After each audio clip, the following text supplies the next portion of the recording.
दैनिक प्रयोग की सामग्री प्लास्टिक भी देना चाहिए। ऊषा ये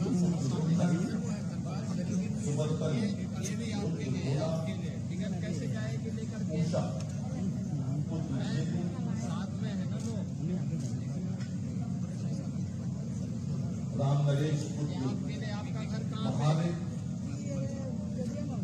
ठीक है, ये लेके चली जाएंगी, लेके आए हैं ना यहाँ पे। इस राहत सामग्री में आटा, चावल, लेके चली जाएंगी, दाल, मसाले, तेल, नमक, लाई, चना, गुड़, बिस्किट, साबुन, मोमबत्ती, तिरपाल। सहृदय माननीय मुख्यमंत्री महोदय स्वयं बाढ़ पीड़ितों से बात कर रहे हैं, राहत सामग्री वितरित कर रहे हैं।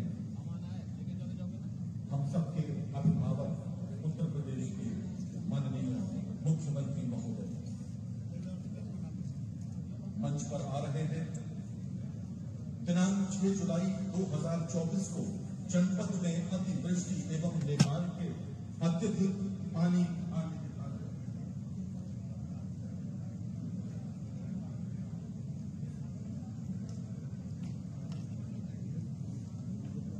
माननीय मुख्यमंत्री महोदय मंच पर हैं और इस समय श्रावस्ती जिला प्रशासन ने जनपद के 116 गांव में निवास कर रही लगभग 76,000 की आबादी हेतु बाढ़ राहत कार्य प्रारंभ कर दिया है। मैं जिलाधिकारी श्रावस्ती श्री अजय कुमार द्विवेदी को बाढ़ एवं राहत कार्यों की जानकारी देने के लिए आमंत्रित करता हूँ।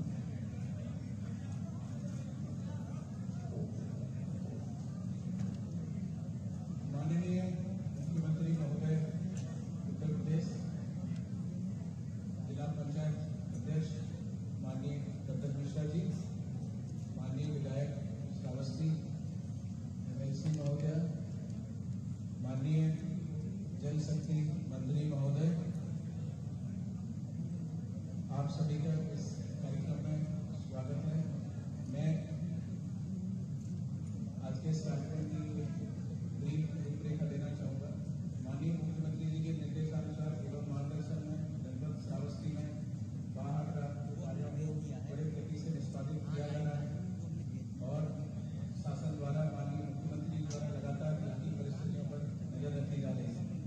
राप्ती बेसिन का प्रथम जिला होने के कारण श्रावस्ती बाढ़ के अति संवेदनशील जनपदों में है। अचानक बदली बाढ़ की प्रवृत्ति रही है। इस बार भी 6 जुलाई 24 को नेपाल क्षेत्र तथा समग्र क्षेत्र में लगातार बारिश होने के कारण नदी का इस जलस्तर खतरे से के निशान से 1.9 मीटर ऊपर चला गया था, जिससे क्रमशः 116 गाँव में लगभग 76,000 आबादी बाढ़ से प्रभावित हो गई थी। इसमें 25 मोटर बोट, 18 चप्पू नाव इत्यादि का इस्तेमाल करते हुए लगभग 2,280 नागरिकों को सुरक्षित बाहर निकाला गया। भरतापुर में धाराओं के मध्य फंसे 11 व्यक्तियों को रात पर ऑपरेशन चला के रेस्क्यू किया गया। कंट्रोल रूम में सूचना दिए जाने के मात्र 1 से 1.5 घंटे में रेस्क्यू ऑपरेशन संपन्न किए गए हैं। बाढ़ प्रभावित क्षेत्रों में पूर्व की बुनियादी सोशल मीडिया आदि से सूचना पहुंचाने के कारण जान माल की क्षति अपेक्षाकृत कम हुई है। जनपद में बने 3 तटबंधों के कारण तमाम गाँवों को बाढ़ से सुरक्षित कर लिया गया।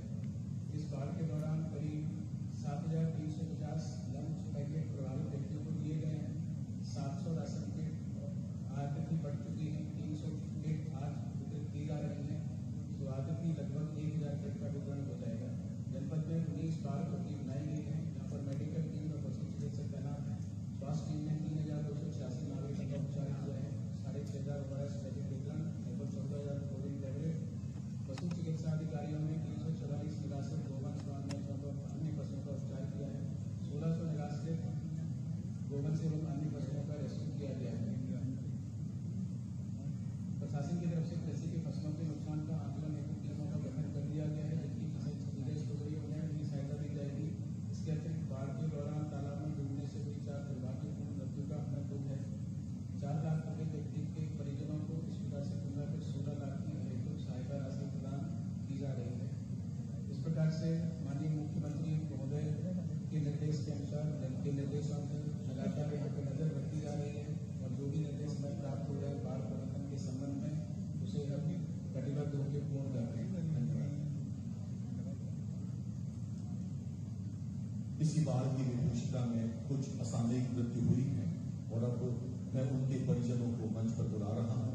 माननीय मुख्यमंत्री महोदय से अनुरोध है, कृपया उनके कर कमलों से उन्हें अहेतुक सहायता राशि प्रदान करें। सबसे पहले श्रीमती मुन्नी देवी पत्नी चेतराम, श्रीमती मुन्नी देवी पत्नी चेतराम, इनके पति श्री चेतराम तिकोना तहसील के पश्चिमी केवटनपुरवा के निवासी।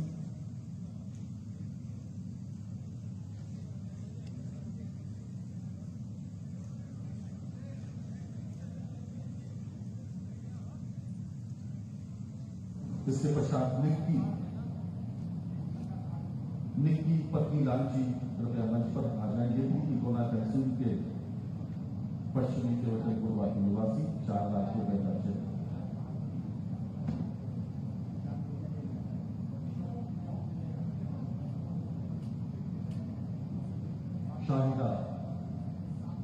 शाहिदा मंच पर आई, पत्नी मोहरे, इनकी बेटी जैनब वो डूब गई थी दुर्भाग्य से धान के पौधारोपण के लिए। इनकी बेटी जा रही थी। सायरा कृपया आ जाए, इनकी भी बेटी धान रोपाई के लिए जाते समय असामयिक रूप से डूब गई। धन्यवाद मुख्यमंत्री महोदय। 6 जुलाई को राप्ती नदी में आई बाढ़ के 11 श्रमिक फंस गए थे और जलस्तर बढ़ने के कारण इसके समस्त जीवन का संकट उत्पन्न हो गया। शानदार आपदा प्रबंधन का परिचय देते हुए जिला प्रशासन ने फ्लड पीएसी की मदद से देर रात तक रेस्क्यू ऑपरेशन चलाया और आज कुछ महानुभावों का सम्मान हो रहा है। सबसे पहले श्रीमती रेखा देवी कृपया सामने आए। रेखा देवी ने 11 फंसे हुए श्रमिकों में से एक है रेखा देवी।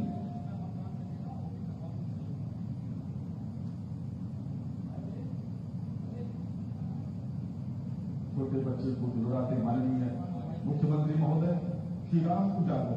धन्यवाद रेखा देवी। आप श्री राम उजागर कृपया आ जाएं। इन्होंने भी अदम्य साहस और बहादुरी का परिचय दिया।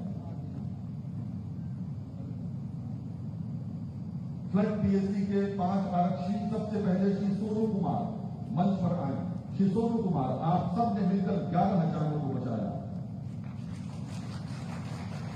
श्री अमरेश कुमार सरोज, फ्लड पीएससी के बहादुर आरक्षी। श्री शुभम सिंह, श्री सतीश कुमार यादव, श्री मनोज कुमार, ये फ्लड पीएससी के वो बहादुर आरक्षी हैं जिन्होंने 11 हज़ार में पीछे बहुत धन्यवाद माननीय मुख्यमंत्री महोदय। और अब प्रदेश की 25 करोड़ जनता जनार्दन के दुख में सदा, प्रदेश की 25 करोड़ जनता जनार्दन के दुख में सदा उनकी सहायता को तत्पर रहने वाले उत्तर प्रदेश के संवेदनशील माननीय मुख्यमंत्री आदरणीय योगी आदित्यनाथ जी को मैं उनके संबोधन के लिए आमंत्रित करता हूं।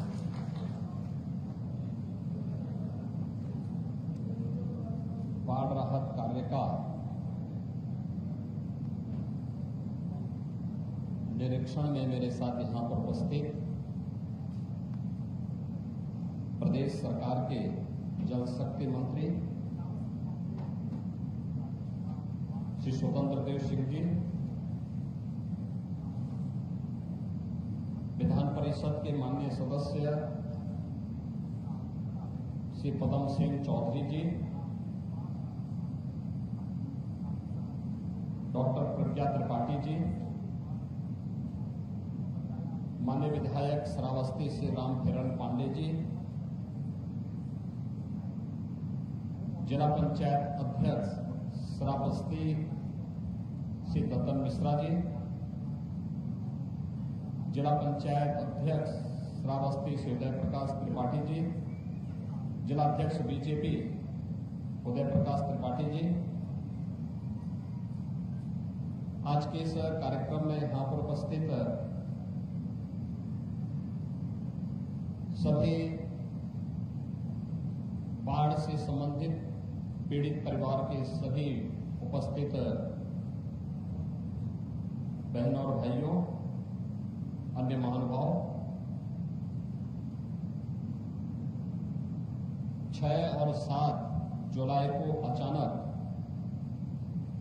नेपाल के अंदर और उत्तराखंड के अंदर भारी बरसात के कारण जल प्लावन की सी एक स्थिति पैदा हुई। पहली बार जुलाई प्रथम सप्ताह में बाढ़ देखने को मिली। अक्सर इस क्षेत्र में बाढ़ राप्ती नदी में और सरयू जी में बाढ़ अगस्त के अंत तक या सितंबर तक देखने को मिलती थी। इस बार ये बाढ़ पहली बार जुलाई प्रथम सप्ताह में देखने को मिलते हैं और स्वाभाविक रूप से इससे न केवल तैयारियां प्रभावित हुई बल्कि लोग भी जो नदी के किनारे रहते हैं उन लोगों के सामने भी तमाम संकट खड़े हो गए। लेकिन विपरीत परिस्थितियों में भी धैर्य न खो करके कार्य करना, जैसे आपने देखा होगा 11 लोग एक टापू में फंस गए थे। अचानक राप्ती नदी में पानी आ गया और धैर्य खोए बगैर महिला और बच्चों की 11 लोगों की टोली अपने मोबाइल फोन का इस्तेमाल करके 118 पर उन्होंने फोन कॉल किया, डायल 100 को कॉल किया और फिर पुलिस की टीम वहां पहुंचती है। पीएसी के बहादुर जवानों ने उन 11 के 11 लोगों को, जिनमें 5 बच्चे थे, 6 महिलाएं थी, उन सबको सुरक्षित वहां से निकाल करके आज आपके सामने देखा होगा कि जिस महिला ने सूचना दी उसको और उनके साथ एक पुरुष थे उनको हमने सम्मानित किया और पीएसी के उन जवानों को जिन्होंने अंधेरे में स्वयं की परवाह के बगैर उन 11 लोगों की जान बचाने में अपना योगदान किया, उन सबको भी हमने यहाँ पे भी प्रमाण पत्र दिया है और उन सभी जवानों को भी इस पूरे अभियान के साथ जुड़े हुए जो भी जवान थे उनको एक स्पेशल हम लोग इनाम भी देंगे। साथ साथ जिस महिला ने और उनके साथ जिस पुरुष ने इसको बचाने में योगदान दिया है उनके लिए भी नगद पुरस्कार की घोषणा हम अलग से उनको करेंगे। सरकार की पहले से ही व्यवस्था है। हम लोग जब 2017 में सरकार में आए थे तो हम लोगों ने एक व्यवस्था बनाई थी कि आपदा के कारण अगर कहीं कोई जनहानि होती है उस परिवार को तत्काल 4 लाख रुपए की सहायता प्राप्त हो जाए। मानव वन्य जीव संघर्ष में अगर किसी कोई जनहानि होती है तो वहां पर भी 4 लाख की सहायता दे दी जाए। कहीं सर्पदंश से किसी व्यक्ति की मृत्यु होती है उस परिवार को भी सहायता के रूप में ये राशि उपलब्ध करा दी जाए। कहीं पर कोई आकाशीय बिजली से कोई किसान की, कोई बटाईदार की, किसान के परिवार के किसी सदस्य की असामयिक मृत्यु होती है उसके परिवार को भी आपदा राहत कोष से तत्काल सहायता राशि या फिर कृषक दुर्घटना बीमा योजना के अंतर्गत राशि उपलब्ध करवा करके उस परिवार को संबल प्रदान किया जाए। और आज यहाँ पर 4 ऐसे परिवार जिन्होंने अचानक आई बाढ़ के कारण अपने परिवारजनों को खोया है उनको भी 4-4 लाख रुपए की सहायता यहाँ पर प्रदान की गई है। उन सभी पीड़ित परिवारों के प्रति मेरी संवेदना है, राज्य सरकार की पूरी संवेदना है, केंद्र सरकार की पूरी संवेदना है। बाढ़ बचाव के लिए सरकार के द्वारा प्रयास किए गए हैं, लेकिन जहां पर नदी की क्षमता केवल 30,000 क्यूसिक वाटर की को वहन करने की हो, अगर अचानक 3 लाख क्यूसिक वाटर उसमें आ जाए तो स्वाभाविक रूप से सारी तैयारियां धरी की धरी रह जाती हैं। और यही हुआ जब नेपाल के अंदर अत्यधिक बारिश हुई, उन्होंने अपने वहां के सभी रेगुलेटर और डैम के बांध के फाटक खोले। अचानक जल प्रवाह से सभी नदियां जल प्लावित हुई। केवल राप्ती नदी की स्थिति नहीं है, सरयू जी में भी काफी बड़े पैमाने पे बाढ़ आई। बड़े पैमाने पर हम लोगों ने शारदा नदी में भी देखा, कल मैं पीलीभीत और लखीमपुर खीरी में भी था।